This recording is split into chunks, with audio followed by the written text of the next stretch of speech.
ഇന്നത്തെ പ്രധാന 5 വാർത്തകൾ.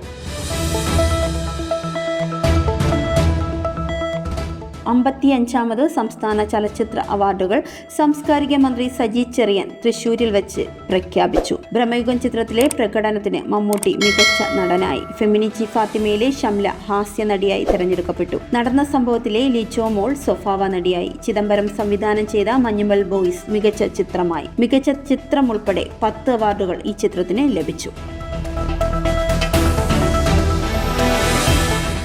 പോൺ നിരോധന ഹർജിയിൽ സുപ്രീം കോടതി പ്രതികരിച്ചു. ഒരു നിരോധനത്തിനെതിരെ നേപ്പാളിൽ എന്താണ് സംഭവിച്ചതെന്ന് നോക്കൂ എന്ന് ചീഫ് ജസ്റ്റിസ് ഗവായ് നിരീക്ഷിച്ചു. പൊതു ഇടങ്ങളിൽ അശ്ലീല ചിത്രങ്ങൾ തടയാൻ ദേശീയ നയം വേണമെന്ന് ഹർജിക്കാരൻ ആവശ്യപ്പെട്ടു. കേസ് 4 ആഴ്ചകൾക്ക് ശേഷം പരിഗണിക്കും.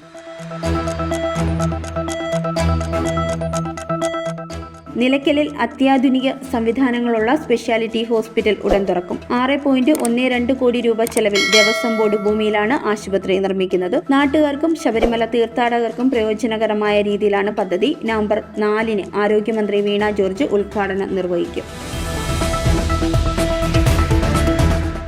അഫ്ഗാനിസ്ഥാനിൽ 6.3 തീവ്രതയുള്ള ഭൂചലനത്തിൽ 20 പേർ മരിച്ചു. 320 പേർക്ക് പരിക്കേറ്റതായും അധികൃതർ അറിയിച്ചു. ബാൽക്ക്, സമൽഗൻ പ്രവിശ്യകളിലാണ് കൂടുതൽ നാശനഷ്ടം. മസാൻ-ഇ ഷെരീഫിന് സമീപം 28 കിലോമീറ്റർ ആഴത്തിലാണ് ഭൂചലനം ഉണ്ടായത്. ചരിത്രപ്രസിദ്ധമായ ബ്ലൂ പള്ളിക്കും കേടുപാടുകൾ സംഭവിച്ചതായി റിപ്പോർട്ടുകൾ പറയുന്നു.